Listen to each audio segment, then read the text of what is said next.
listeners, welcome back to the Talkoffamepod Podcast for Kylie and today we're welcoming host of Lifetips Podcast, podcast consultant and influencer Nate Jones. Welcome to the podcast, Nate. I really appreciate you taking the time. Thanks for having me, and hello to the listeners and to the YouTube audience as well. Yeah, so what began you to start your podcasting and teaching career? Wow. So I started my podcasting journey in 2019 after the open mic world kind of, I guess, broke my interest in, going. Essentially, the timeline I had was capped. And so I'm like, I can't get all my points out in this little tiny bit of time. And so at that time in 2019, a then friend of mine told me about what used to be called the Anchor platform. And I got on there. And of course, now it's called Spotify for podcasters. Mm-hmm. And it's been a good long 6-ish year ride. And I just wanted a space where I could talk and, share my thoughts on things and really dive into stuff and not get capped. So I started my podcast in 2019, called it Life Tips. And relationship improvement with advice and tips on becoming a better you. And I think one of the reasons I chose that was because in 2019, I had experienced a horrible first date gone wrong. And so I wanted to tie that into just talking about family, friends, and different things I was actually experiencing in life that ultimately mattered more than, stuff that's on your resume that you do in life. So that's what I geared the show to. And as for the education world, I actually started that in 2022 last year. And I work in the kitchen, though. A lot of people think I'm a teacher. I'm not. I'll talk about that later. But I work in the kitchen, and it's still great to be connected to the school system somewhat and actually be able to see what goes on beyond, the actual scope of your job. You actually get to peek into the actual school system that exists now compared to what it existed, before. So that's kind of how things started with, the platform and also the career in education. Like I know, like when a lot of people probably hear about education, I know probably people think like, oh, you have to be a teacher or something. But I know, like when they say like, oh, you're like working in a kitchen, that's honestly like the behind the scenes of the education, though, right? Like the Hmm. students and their teachers, and that's like the best part of it. Like it's like Right. kind of an easy part. It kind of sort of easy part, just the the kitchen gets hot and there's no air conditioning back there, but it's fun, get to interact with coworkers and your supervisor, and you really get to do an important job, which is make food for the kids and feed the Mhm. kids at the right proper time. And I've worked in elementary schools, I've worked in middle schools, and in high schools. So I've been at all three levels, and I can tell you firsthand it's not as much work with middle school and high school as it is with the little babies in elementary school, Yeah. because you gotta make the food from the food to the back end stuff, because they get the food, but they also get the fruits and the veggies and the snacks. All that stuff has to be cut up into tinier pieces so they can Mm. actually eat it, because you're dealing with pre-K through fifth grade students. But when you go up in the education world to middle school and high school, it's a little bit easier. You can just hand them the apple, or, let them pick out what they want. It doesn't have to be cut up into little tiny pieces because you're dealing with nearly grown adults at that point. So Yeah, it's fun. It's a lot of work. It's rewarding. And it literally is one of the best career paths out there. I say education and the government are the top two best career paths out there because Oh they yeah, never die out. definitely. Like, what is like your favorite like level to work on? Like, do you like elementary better or high school, like pre-K type of things? Like, do you have like a personal kind of thing you prefer to work on? Whew. From a work standpoint, it's easier to work, with middle school and high school because of actually what you're doing. But from a connection standpoint, I would say that elementary school is like the best because they're little kids and they gravitate towards you like you're their parent, and it's just the most amazing feeling when you've got a little kid, who wants you to be there for them. And then of course you get uh, the super smart fifth graders who are like 10, 11, and they blow your mind with all Oh the yeah. stuff that, they talk to you about and the stuff that they go through. And it's just like, even something as simple as, you know, showing you the new iPhone they got. And then you think back to your own childhood. It's just like, really, parents, this is what we're doing now. Yeah. So yeah, elementary school is amazing. I'd have to say elementary Mhm. school out of all the branches. Yeah, because like with like people in elementary school, like the kids are just so adorable. Like they're like we're seeing little kids just walking around chatting. This is like it's so adorable. Right. And like you are the host of the Life Tip podcast, like you mentioned Hmm. earlier, where your listeners will learn to critically think about the relationships and the decisions. Like, how has like this show kind of developed you connections and friendships? Mm. So when it comes to that, it's been a very interesting journey considering that the world shut down in 2020. Mm-hmm. So I'd have to say that if the world hadn't shut down the way it did, I wouldn't have gone to such heights that I was able to.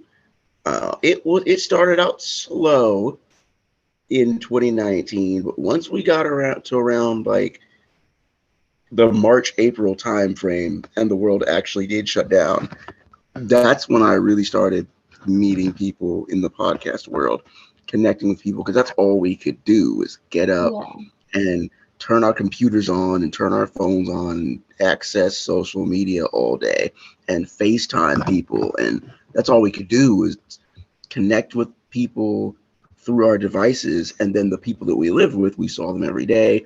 We didn't get to Mm-hmm. see people again until the next year in Yeah. 2021 when things started getting better.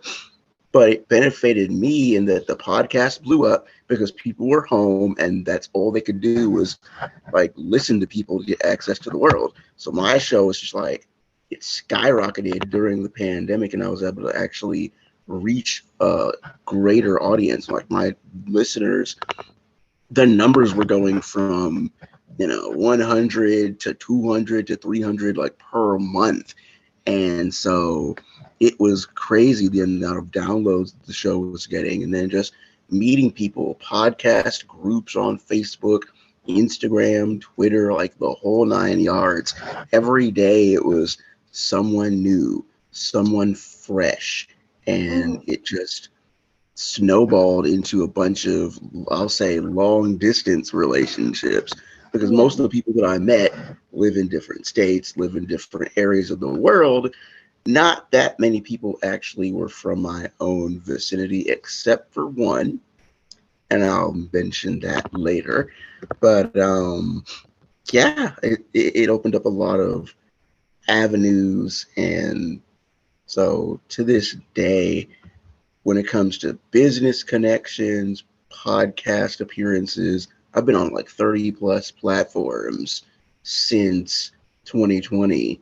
and it helped launch my speaking career. And so here we are now, just 2023, grateful for the people that I've met, even through other non-podcast means like Clubhouse. Oh my goodness. Cannot tell you how many people I met on Clubhouse in the beginning when it first started. Of course, it's a it's boring now, but back then in the pandemic time, it was on fire. Everybody was there, everyone was using it. Met a bunch of people, developed some relationships from there, who have all sadly gone their separate. We've all gone our separate ways at this point, but there's literally was no limit to the relationships I could develop through the show, through the world being in the state that it was, and so I just took advantage of it. Like that's like the problem with like pandemic is like when you do podcasting, especially when the pandemic started. I didn't start this podcast until in 2021, once kind of things started kind of, a little bit opening up again. But it's Hmm. like when you do podcasting, especially during the pandemic, like it's just like everyone's listening to it. Podcasts, Hmm. like everyone's listening to something different because like everyone's stuck at home and they didn't have anything to do. And like BC couldn't leave the house. Like I know a lot of people like even 2021 were still afraid to leave the house due to restrictions, afraid of getting COVID and or Hmm. whatever that reason may be. It's just like no one could do nothing. Like it's just like when during the pandemic, the only people I saw were the family I lived with and my best friend that lives a couple houses down from me. And that's really the only people I saw during that time was my best friend and my family that I live with. Is that like when I talk to my family that I haven't seen in a long time due to pandemic, I would FaceTime them or maybe join a Zoom meeting like me and you were doing and talk with them for hours. Is that like now it's just like you reflect back on it like how did we get through this time without seeing the people that we love? Or how did we kind of survive it? I think that for the most part, we survived it because of technology and because of the graciousness of our providers. Um, Apple, like every single every single Apple keynote, they put a huge emphasis on their phones and the software.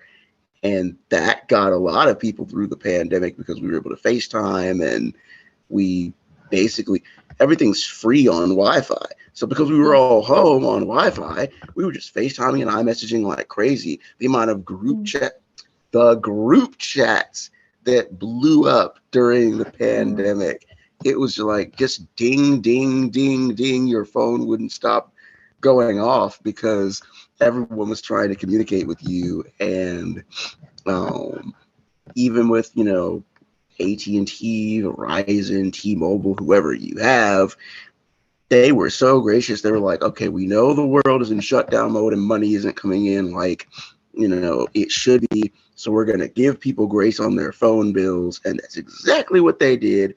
And so we survived because the people that provide us what we need and what we have showed us grace and mercy during a time where things were difficult, and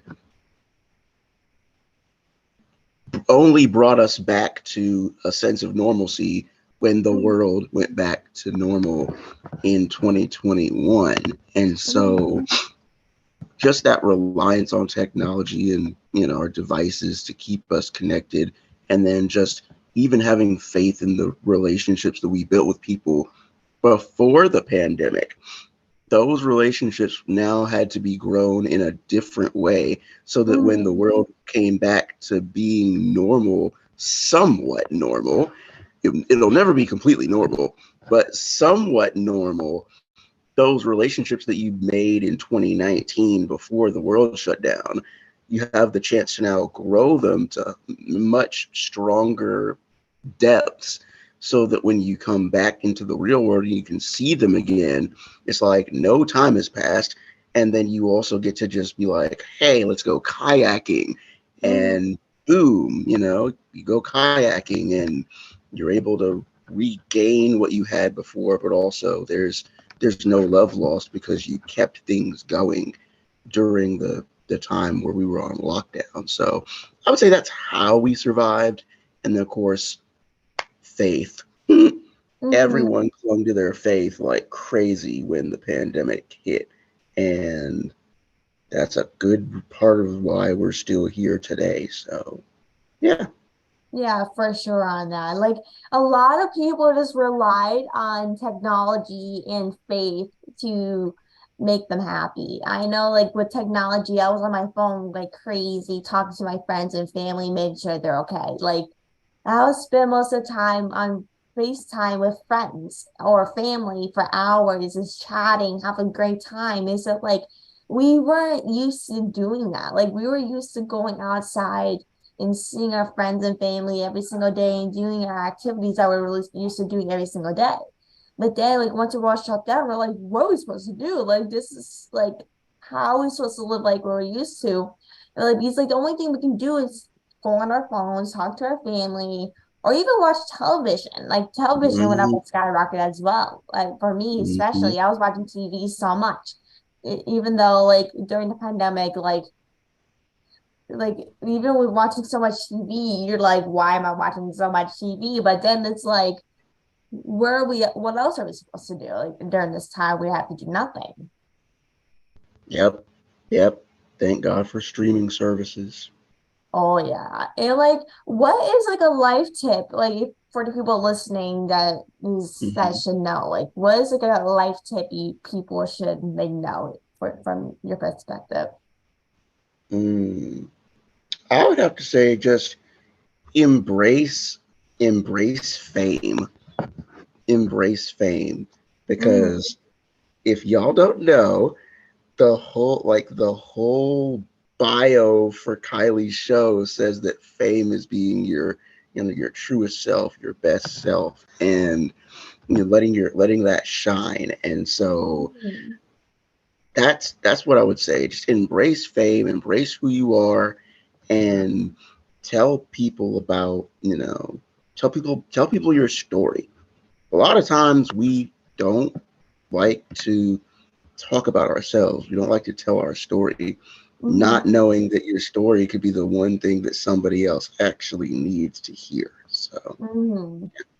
Yeah, for sure. Because like when you share your story, like you do not know how many people are going through the exact same thing you're going through. Even though like at the time or in the moment you're like, who's gonna resonate with my story or why should I share it? But then like when you like talk about it to someone or even start a podcast or go on someone's podcast and say like, oh, I went through this or I went through that that listener your fans that are listening to that episode might actually think like, oh, you went through that? I had no idea. That makes me love him even more.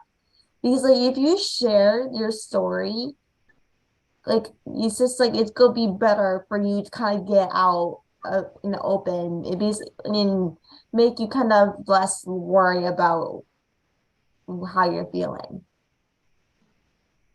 right, right.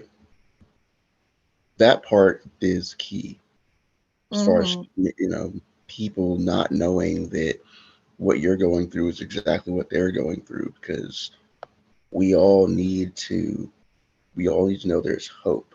And I think that's something that's definitely something that I can provide with my own story. It's just like there's hope. There's a bunch more to my story that I'll share later, but even just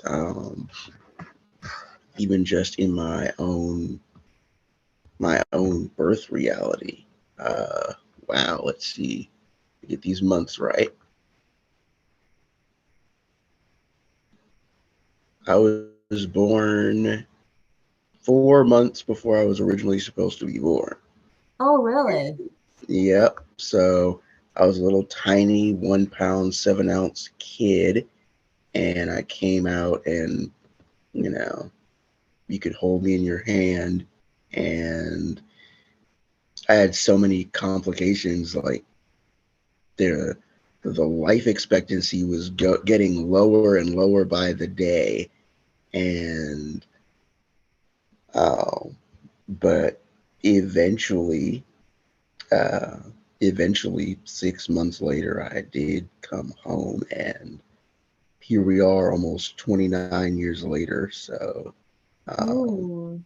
just even sharing that story is just it's mind blowing to think about that. I don't remember it, but it's mind blowing to think about that that happened. And Mhm. even now, it's just like going back to the NICU uh, in DC to visit some of these families and see their babies. It's just like, well, I made it. Mhm. Your kid can make it too. So, um, talking about testimonies and sharing your story, that's literally Mhm. just one of the best things about my story that people don't really know about.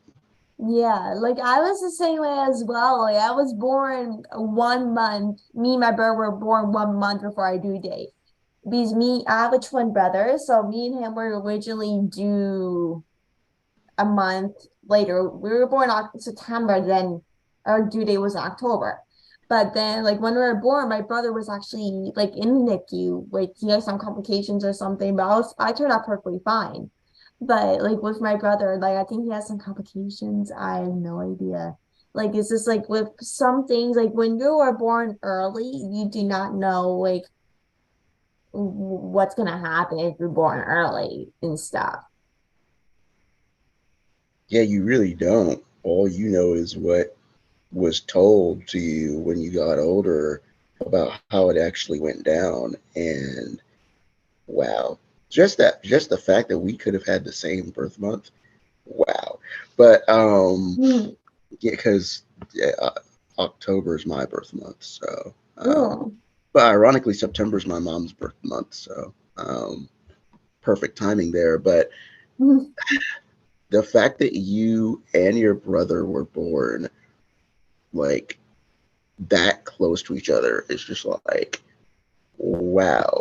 And he made it through all the complications of birth and is still here. That's just a testament to like just how that's just a testament to how crazy awesome it is to have faith and to Hmm. know that someone out there is keeping you alive when everything else around you is trying to kill you.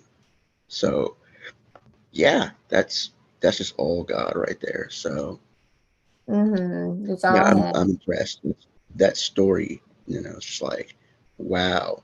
And so we get deeper into as we get deeper into the show, we talk about relationships. Um, I'm definitely intrigued,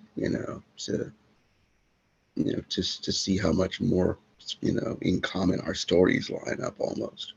Like I know like with many stories, like a lot of people have many things in common when you don't realize. Like whether it's like your birth story or how you started out podcasting, like you never know. Right. Like how has like your guests or you shown get critical thinking about relationships and decisions? I know you just kind of talked about like it before. Right. I would like to think that I'd like to think that my listeners take what I have to say seriously, but also with a grain of salt because I don't have all the answers. I just have the answers that are based off my own experience. So I like to tell people that you can take or leave what I have to say on relationships. One thing I don't like and one thing I don't believe is that you have to have a length of experience in a particular area to be able to give advice and talk about stuff. Like, Mm-hmm. that's just not true. Yeah. You can learn from anybody regardless of how long they've had certain experiences. Sure, I may have only dated twice, but I have had years of experiences with, dealing with people from a business and a friendship standpoint. So, Mm, and of course, family. So, just based off of that alone, you don't have to be in your 50s with, you know, all these years of experience to be able to actually have superiority over someone else that doesn't have less experience, or over someone else that doesn't have as much experience who has less. And I think that's a misconception that we can only learn from people who are older than us. No, that's a big misconception. You can learn from anybody. You just have to be willing to humble yourself and think about what is it that they know that I don't, that I could potentially, benefit from. So I because don't. Mhm. if you learn something from someone, whether it's your family, friend, or loved one, you might learn something that you may never know. Like whether if you're in your 50s, 60s, or you're a teenager, someone is going to give you tell you something that you never knew or never heard of. Right, right. And that's one of the reasons why I love this generation is Mm, because I'm learning a lot from them about how limitless, the possibilities are. You've got mm, 23-year-olds, 20-year-old, like early 20-year-olds, people who are 8, 7, 9 years behind me, famous, all yeah. because of opportunities that they were given to ex- to explode and get better and create a life for themselves. Opportunities that my generation wasn't given as much. What do I mean by that? I just recorded a podcast episode recently about high school now versus high school when I was coming up. There's more podcast episodes coming out about those experiences. Um, but one of the biggest things that I talked about in those episodes was that unlike this generation, we had so many things. I was just watching Kim Possible the other day. We had High School Musical, the real High School Yeah. Musical, and I was in middle school when all the movies came out. So going Mm, into high school, I'm watching all the movies and I'm like, oh my gosh, Vanessa Hutchins, and I'm yeah. gonna meet a girl and sing my way to graduation and be a basketball star. None of that happened. None of Yeah. that happened.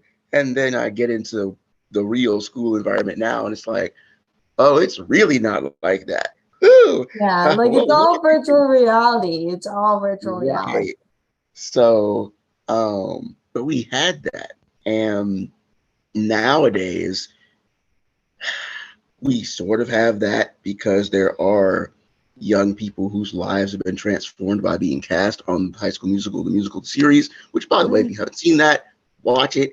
yeah, It's good. it's so Um, good. but it just highlights the fact that things are different now. And this generation is doing things that are unprecedented. The amount of people who have gotten famous off TikTok, Oh yeah. even though the government is trying to ban the app, there are people whose careers have gotten started on TikTok, and Hmm. they may not be on TikTok as much, but because of TikTok, they've been able to ascend and climb the ranks. And so it's uncanny and unprecedented what this generation is doing now with fully baked everything. Whereas, back then in 07, 08, 09, everything was just coming up, just Mm. developing. Everything was in its baby stage. But now, poof, y'all got everything. You don't need the traditional job path. You don't need the traditional school path. You can do that if you want to. But if you really think about it, all you got to do is just create something that you can profit off of. That's what people did during the Mm. pandemic. YouTube channels, Mm. podcasts. People blew up and got famous during the pandemic Oh yeah. because they had all that free time. They couldn't go back to work. And some people just decided, forget my job. I'm not going back to work. I'm going to do this and blow up and get famous. And I would say that the biggest example of this, and I'm not to keep the tangent going, but I do want to mention this. One of the most impactful platforms that has had a huge effect on both of our generations is OnlyFans. I know, Oh. I know, I know, I know. Um, that's a dicey arena to get into. A very dicey arena to get into. You gotta have a lot of, guts to start an OnlyFans channel Mm. because of the way it's marketed, because of the way it's viewed by people. I was just reading an article yesterday about an OnlyFans model whose stepdad was her number one customer. And I was like, yo, that's OC, that's out of control, that's wild. I Like know. wild. But yeah, if you're going to start an OnlyFans, I would just say be careful. It does give you the ability to make tons of money, but just be careful. But that's just Yeah. another example of how crazy things have gotten with the generations since, the pandemic, and just how different things are now. So I'm in awe of this generation, and in terms of my listeners and the advice I give them. It's just like, hey, like, do what you want to do, but also just know there's positive and negative repercussions, and I don't have all the answers. No one does. That's how much this generation has changed. Because like with the technology, like when I was born, technology wasn't big. It was just like barely a thing. Like when High School Musical came out, I was born probably not even born when it was released. I was born the exact same year when the first High School Musical came out. And I didn't watch High School Musical until I was probably like 7 or 8 years old. And like I was obsessed with the Sims. Like during the pandemic, I had nothing to do, and I was literally watching and memorizing all the High School Musical dances because I was so bored and was like, I'm just going to memorize all High School Musical dances. I still remember Mhm. basically all of them to this day. I was just doing one a couple of weeks ago. Like it's just like that's how much technology and the pandemic really kind of changed the way we do things and the way we kind of live every single day. Mhm. Mhm. Mhm. But Yep. like, how can people like think about like the relationships and like decisions? So, ooh, that's a good one. So, I would just say, first of all, you can't choose your family, but you can choose your friends. The Mm-hmm. family you were born into is the family you were born into. You're stuck with them. Mm-hmm. There's no getting around that. So, whatever your family dynamic is, though, that you can change. You can't change the family you have, but you can change the dynamics. So, if you weren't close growing up, you can be close as adults. Or if you were close growing up, then that'll make your adulthood better. Like, Mm-hmm. your brother were born right there, and now you all are adults, and your relationship may be great and it can get better, or it may have been hard at first and it got better. But regardless of where you two are at, you're his sister and he's your brother, and and you two will always have each other's backs, basically, regardless of where you all go in life. But then when it Mm-hmm. comes to friends, oh boy, this is where things get interesting Yeah. because having been homeschooled from pre-K to 12th grade, I already have been there and experienced what homeschooling is like. When the Yeah. pandemic came, people had to take their kids out of school and homeschool them. So the Mm-hmm. elementary schools, middle schools, and high schools, when the world came back to some sense of normalcy in 2021, I would say, I don't know the actual number, but if I had to take a random guess off the top of my head, I would say that 50% of families went back to school, whereas the other 50% decided to continue homeschooling because they started homeschooling during the pandemic and just decided, we're going to keep doing this. Yeah. And it worked. It worked for me and both my siblings, and it worked. It's a great proven method of school. But there is one downside: the social dynamics.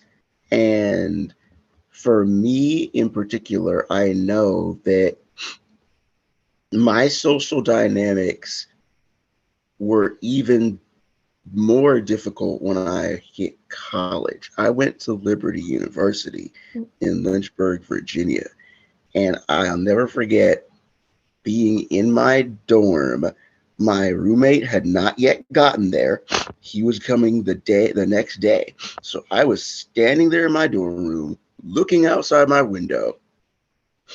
The family had just driven off to go all the way back up north, and it was the first day, and I'm standing at my window. The sister dorms are over here. The rest of campus is across the bridge, and I'm just like, this is what I missed out on. And the entire first year of school was academically bad, but socially great. But when I left and didn't go back, it was a big culture shock. And so now the what ended up happening was I learned more about diversity than I had ever learned before. I live literally in the heart of the DMV. And while DC is becoming more different and, diverse now, it I still lived in a very uh, set community. And so going to Liberty and having people from all walks of life be there is just amazing. I've gone back for multiple homecomings, and I'm pretty sure I'm going back this year in October for our 2023 homecoming. But it's the same thing. Mm-hmm. People from different walks of life, you get to see the world. And when you're in college, that's the time to expand your horizons Mm-hmm. beyond what you know, so that when you get out into the real world, you have a unique perspective on people that's not buried into one specific culture group. And that plays a huge, huge, huge part in relationship building. So when we talk about friendships specifically, what you want to look for are quality people who are authentic and genuine, just like you. The time of fake friends and all that, we're past that. But Yeah. I think what happened is when the pandemic actually came, I know I keep going back to the pandemic, but the pandemic literally is the big boom that changed everything when it comes to friendships. We Yeah. were so in sync during lockdowns, Mm-hmm. but when the world opened back up, for some strange reason, we forgot how to connect with people.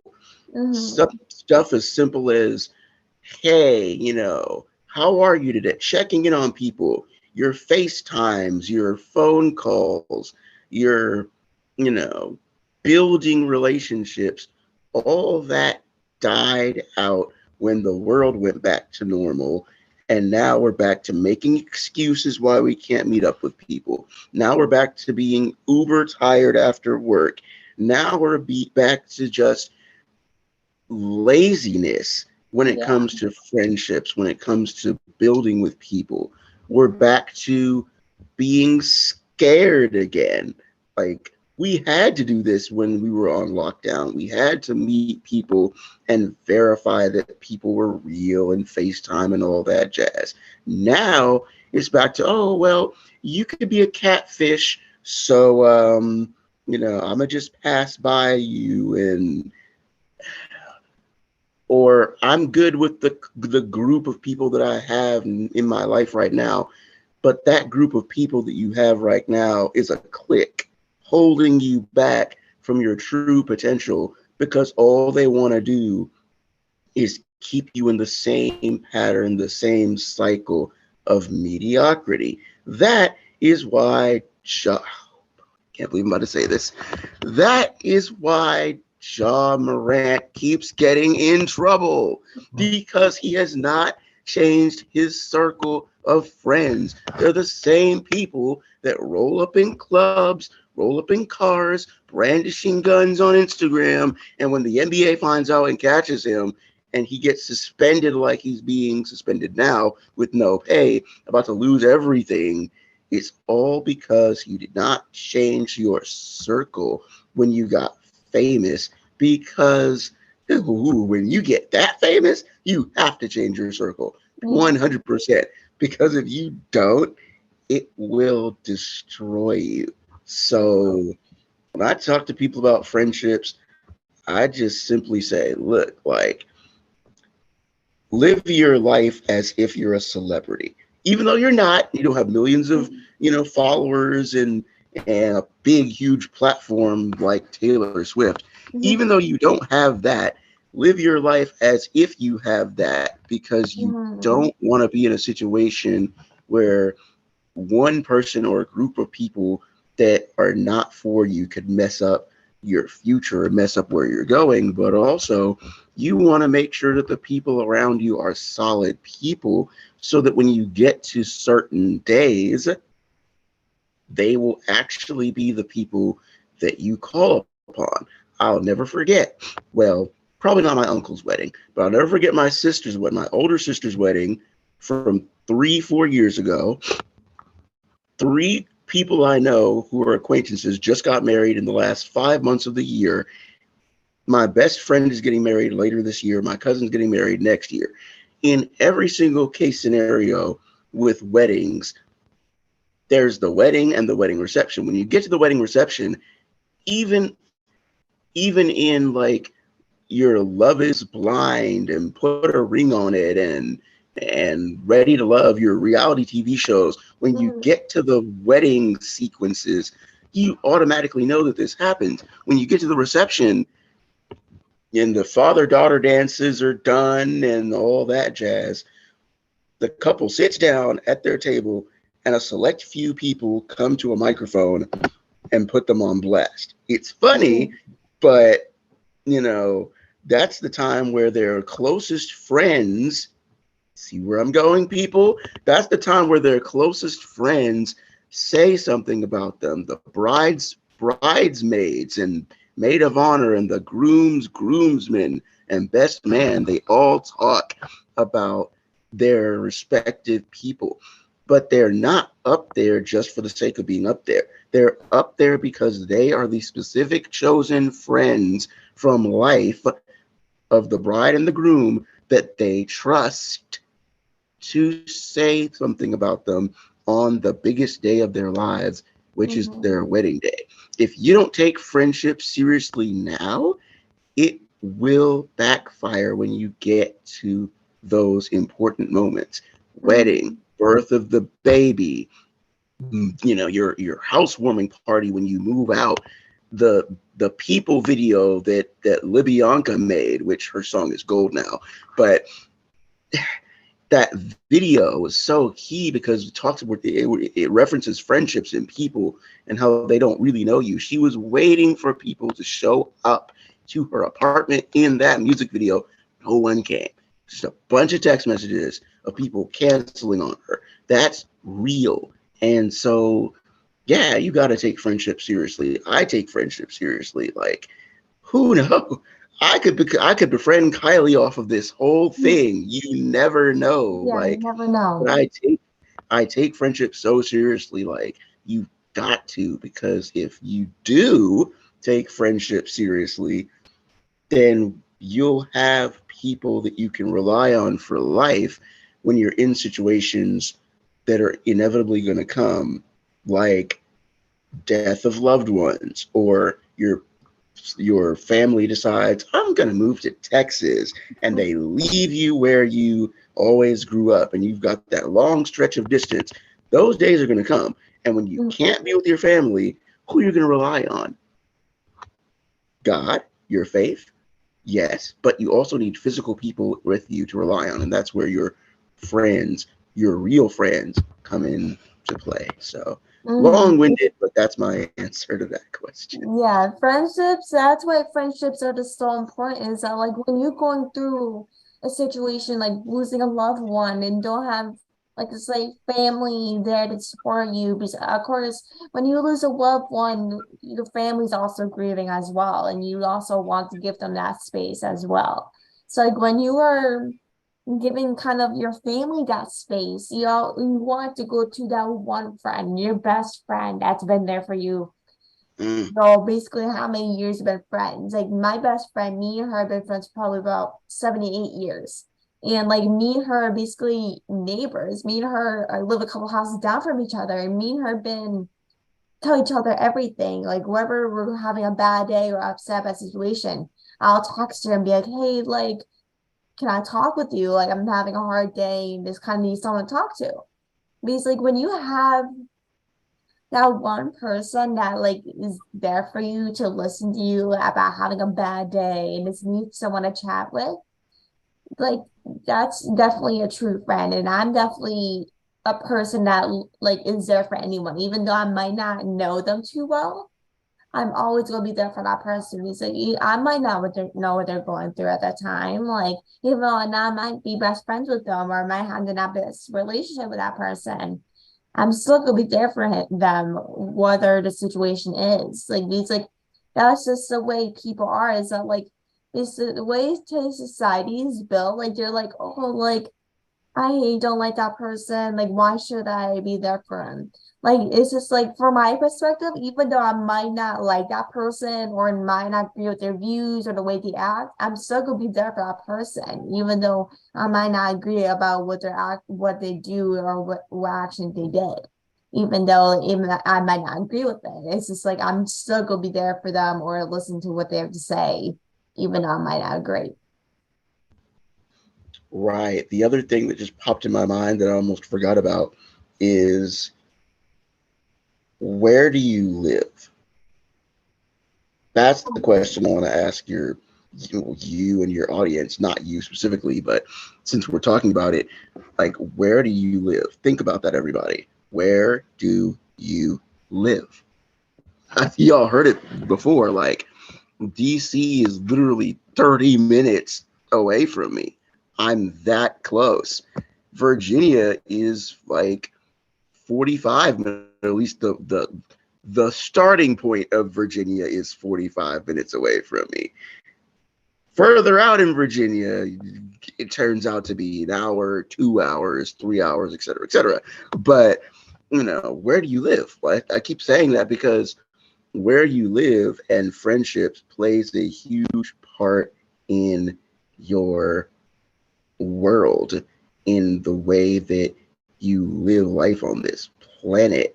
I'll never forget visiting New York City in 2019 before the pandemic came. I'm going to go back. Trust me, I'm going to go back. I haven't been to New York in 4 or 5 years, but I need to go back because Mm. downtown and Broadway and, all of that was amazing.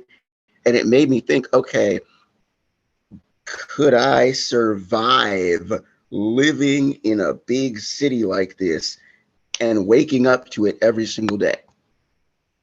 And I had to be honest with myself. Some answers were yes, other answers were no. The no's because, well, I heard from New York people that there's always a bunch of construction taking place at night when you're trying to sleep. And I'm just like, I would have to sleep with headphones on or AirPods in my ears. And I'm like, I don't know if I could do that. But then the positive part, obviously, is that you wake up and there's people everywhere. And your Yeah. friends are just, or your family or people are just like a minute away. You don't need a car. You just hop on a train or you walk downtown. Or now, of course, if you live in the outskirts and you're in upstate New York, yes, you need a car because the city's going to be like 30, 45 minutes away from you. But if you're in the city or you're somewhere close to it, you're good. Like, Yeah, you're you good. don't need to search, for friendships that much. And even, I know we haven't talked about dating relationships yet, but even from a dating standpoint, like, how far will you go? I can no longer long distance date, but I've long distance dated before.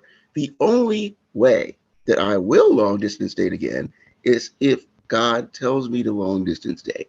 Outside of that, I can't do it anymore. But I've done it. It's a lot.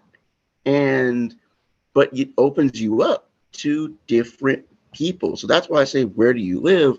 Because we're talking about friendships and relationships, and eventually we're going to talk about dating.